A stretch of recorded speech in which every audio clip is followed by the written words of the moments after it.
Le Twenty Saint Bède le Vénérable, confesseur et docteur de l'Église. La bénédiction que le Seigneur donnait à la terre en s'élevant au ciel atteint les plus lointaines frontières de la gentilité. 3 jours de suite, le cycle nous montre les grâces qu'elle annonçait concentrant sur l'extrême occident leurs énergies, c'est le fleuve de Dieu, dont les eaux débordées se font plus impétueuses à la limite qu'elles ne dépasseront pas. Hier, l'expédition évangélique que le roi Lucius avait sollicitée du pontife Lothaire quittait Rome pour la future île des Saints. Demain, dans la terre des Bretons devenue celle des Angles, elle sera suivie par le chef du second apostolat, Augustin, l'envoyé de Grégoire le Grand. Aujourd'hui, impatiente de justifier ses célestes prodigalités, Albion produit devant les hommes son illustre fils, Bède le Vénérable, l'humble et doux moine dont la vie se passe à louer Dieu, à le chercher dans la nature et dans l'histoire, mais plus encore dans l'écriture étudiée avec amour, approfondie à la lumière des plus sûres traditions. Lui qui toujours écouta les anciens prend place aujourd'hui parmi ses maîtres, devenu lui-même père et docteur de l'Église de Dieu. Entendons-le, dans ces dernières années, résumer sa vie.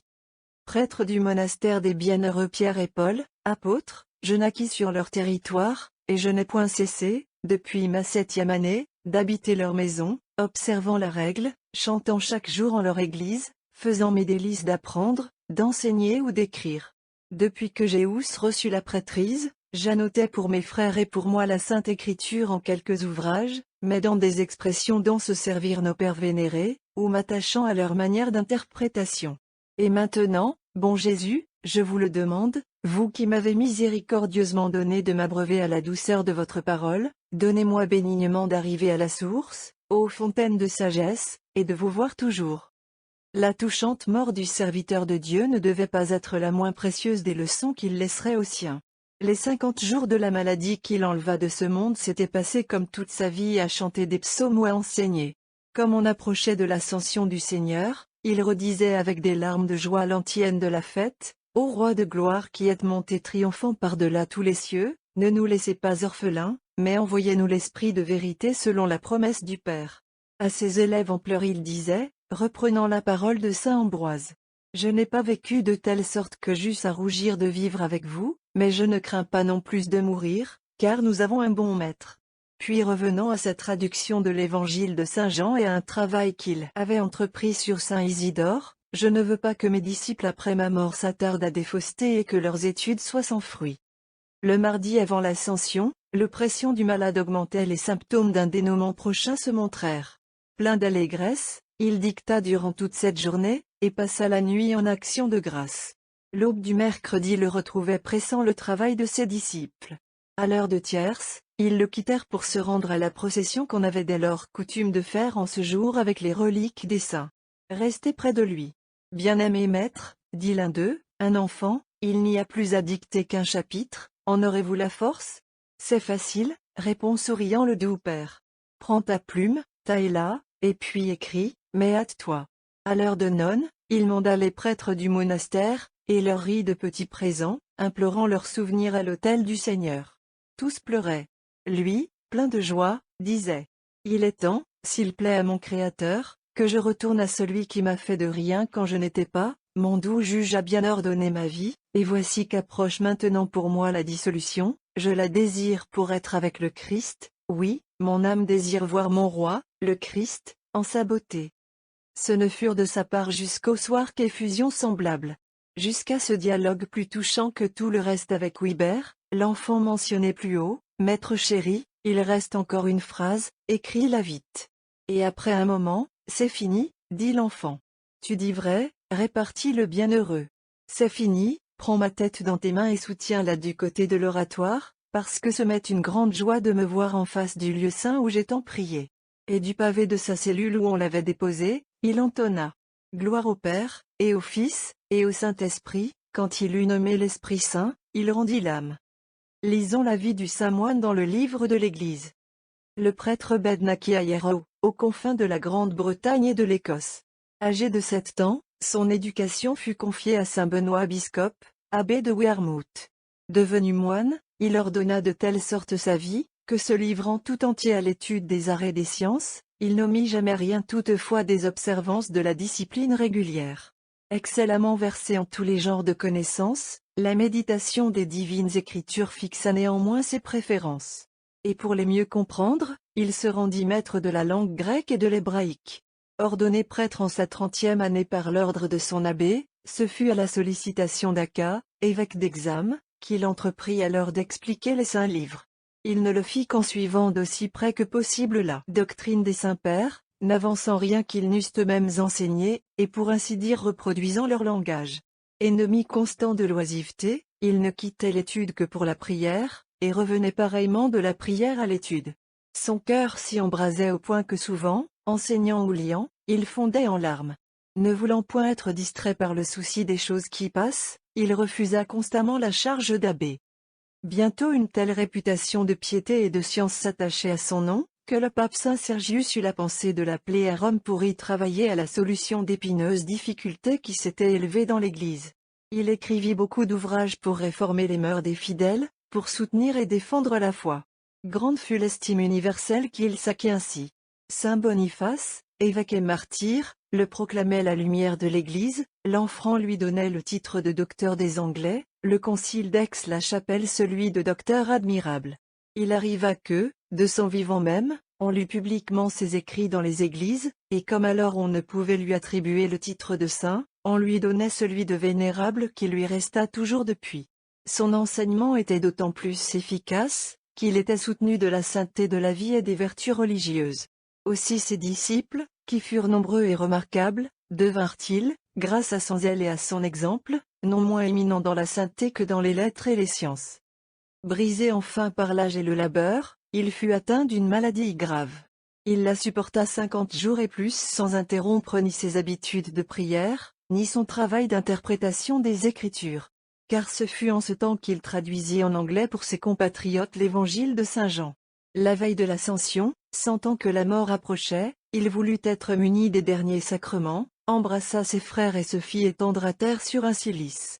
Redisant alors, « Gloire au Père, et au Fils, et au Saint-Esprit », il s'endormit dans le Seigneur. Son corps exhalant, dit-on, une odeur très suave, fut enseveli dans le monastère de Hierro, et par la suite transporté à Durham avec les reliques de Saint Cuthbert les Bénédictins, d'autres familles religieuses, des diocèses l'honoraient par avance comme docteur, quand, sur l'avis de la Congrégation des rites sacrés, Léon XIII, souverain pontife, le déclara docteur de l'Église universelle, décrétant que messe et office des docteurs seraient désormais récités par tous au jour de sa fête. Gloire au Père, et au Fils, et au Saint-Esprit. C'est le chant de l'éternité. L'ange et Madame n'étaient pas, que Dieu, dans le concert des trois divines personnes, suffisait à sa louange, louange adéquate, infinie, parfaite comme Dieu, seul digne de lui. Combien le monde, si magnifiquement qu'il célébra son auteur par les 1000 voix de la nature, demeurait au-dessous de l'objet de ses chants. Toutefois la création elle-même était appelée à renvoyer au ciel un jour l'écho de la mélodie trinéune. Lorsque le Verbe fut devenu par l'Esprit Saint Fils de l'homme en Marie comme il l'était du Père, la résonance créée du cantique éternel répondit pleinement aux adorables harmonies dont la Trinité gardait primitivement le secret pour elle seule. Depuis, pour l'homme qui sait comprendre, la perfection fut de s'assimiler au Fils de Marie afin de ne faire qu'un avec le Fils de Dieu, dans le concert auguste où Dieu trouve sa gloire. Vous fûtes, Obed, cet homme à qui l'intelligence est donnée. Il était juste que le dernier souffle s'exhala sur vos lèvres avec le chant d'amour où s'était consumée pour vous la vie mortelle, marquant ainsi votre entrée de plein pied dans l'éternité bienheureuse et glorieuse. Puissions-nous mettre à profit la leçon suprême où se résument les enseignements de votre vie si grande et si simple. Gloire à la toute-puissante et miséricordieuse Trinité. N'est-ce pas aussi le dernier mot du cycle entier des mystères qui s'achève présentement dans la glorification du Père souverain par le triomphe du Fils rédempteur, et l'épanouissement du règne de l'Esprit sanctificateur en tout lieu? Qu'il était beau dans l'île des saints le règne de l'Esprit, le triomphe du Fils à la gloire du Père, quand Albion, 2 fois donné par Rome au Christ, brillait aux extrémités de l'univers comme un joyau sans prix de la parure de l'épouse. Docteurs désanglotants de leur fidélité, répondez à l'espoir du Pontife suprême étendant votre culte à toute l'Église en nos jours, et réveillez dans l'âme de vos concitoyens leurs sentiments d'autrefois pour la mère commune. Le même jour. Saint Jean Ier, pape et martyr. La palme du martyr n'a pas été conquise par ce saint pape dans une victoire remportée sur quelque prince païen. Il l'a gagnée en luttant pour la liberté de l'Église contre un roi chrétien. Mais ce roi était hérétique, et par conséquent ennemi de tout pontife zélé pour le triomphe de la vraie foi. La situation du vicaire de Jésus-Christ ici-bas est une situation de lutte, et souvent il arrive qu'un pape est véritablement martyr sans avoir versé son sang. Saint Jean Ier, que nous honorons aujourd'hui, n'a pas succombé sous le glaive. Un indigne cachot a été l'instrument de son martyre. Mais bien d'autres pontifes brilleront au ciel en sa compagnie, sans avoir même porté le poids des chaînes. Le Vatican a été leur calvaire. Ils ont vaincu et ils ont succombé sans éclat, laissant au ciel le soin de venger leur cause, tel fut entre autres l'angélique Clément XIII au siècle dernier. Celui qui paraît aujourd'hui sur le cycle exprime dans sa conduite la pensée qui doit inspirer tout membre de l'Église, s'il est digne de sa mère. Saint Jean Ier nous apprend que nous ne devons jamais pactiser avec l'hérésie, ni prendre part aux mesures qu'une politique mondaine croit devoir instituer pour lui assurer des droits. Si les siècles, aidés de l'indifférence religieuse des gouvernements, ont légué la tolérance et même le privilège de l'égalité aux sectes qui ont rompu avec l'Église, nous pouvons subir cette situation qui est la plus grave atteinte à la constitution chrétienne d'un État. Mais notre conscience catholique nous interdit de la louer et de la considérer comme un bien. En quelque conditions que la divine providence nous ait placés, nous n'en devons pas moins puiser nos inspirations dans la foi de notre baptême, dans l'enseignement et dans la pratique infaillible de l'Église, hors desquelles il n'y a que contradiction, péril et naufrage. La Sainte Liturgie consacre aujourd'hui ces lignes à l'éloge des vertus et de la constance de Saint Jean Ier. Jean, né dans l'Étrurie, gouverna l'Église sous l'empire de Justin l'Ancien. Il fit le voyage de Constantinople pour implorer le secours de ce prince, dans un moment où le roi hérétique Théodoric persécutait l'Italie. Dieu illustra par des miracles le voyage du pontife. Un homme de condition lui prêta pour se rendre à Corinthe le cheval dont sa propre femme se servait. Il arriva que cette bête, qui avait été jusqu'alors de la plus grande douceur, ayant été rendue après que le pontife s'en fut servi, se montra désormais furieuse et agitée de mouvements violents chaque fois que sa maîtresse voulut la monter, et qu'elle la jeta par terre plusieurs fois, comme si elle se fût indignée de porter une femme, après avoir été montée par le vicaire de Jésus-Christ. Ce qui fut cause que le mari et la femme en firent hommage au pontife. Mais un prodige plus grand eut lieu à Constantinople à l'entrée de la porte dorée, lorsque le saint pape rendit la vue à un aveugle, sous les yeux d'un peuple immense qui, ainsi que l'empereur, était accouru par honneur au-devant du pontife. Ce prince se prosterna à ses pieds pour lui rendre l'hommage de sa vénération. Les affaires étant réglées avec l'empereur, Jean retourna en Italie, et envoya aussitôt à tous les évêques de ce pays l'ordre de consacrer au service catholique les églises des Ariens. Il ajoutait ces paroles: « Nous-mêmes, durant le séjour que nous avons fait à Constantinople pour l'intérêt de la religion catholique et pour les affaires du roi Théodoric, nous avons consacré dans ce pays comme église catholique toutes celles que nous avons trouvées en la possession des hérétiques. » Théodoric fut irrité de cette conduite. Il attira par ruse le pontife à Ravenne, et le fit jeter en prison. L'insalubrité du lieu et les dures privations que Jean y subit achevèrent sa première en peu de jours. Il avait siégé 2 ans, 9 mois et 14 jours, et avait ordonné durant ce temps 15 évêques. Théodoric mourut peu après. Et saint Grégoire raconte à son sujet qu'un pieux anachorète avait vu ce prince en présence du pape Jean et du patricien saint Mac, qu'il avait aussi fait mourir, et que Théodoric avait été jeté dans le cratère de Lipari. En sorte que ces 2 hommes de la mort desquels il était coupable étaient ses juges et le condamnaient. Le corps de Jean fut rapporté de Ravenne à Rome, et on l'ensevelit dans la basilique de Saint-Pierre. Vous avez cueilli la palme, saint pontife, en confessant la sainteté immaculée de l'Église.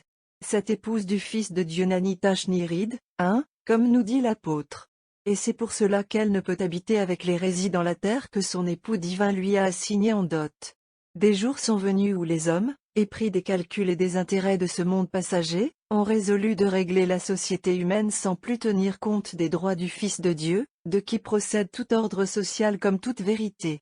Ils ont refoulé l'Église dans le cœur de ses fidèles, et se sont complus à élever de toutes parts des temples pour les sectes qui se sont révoltés contre elle.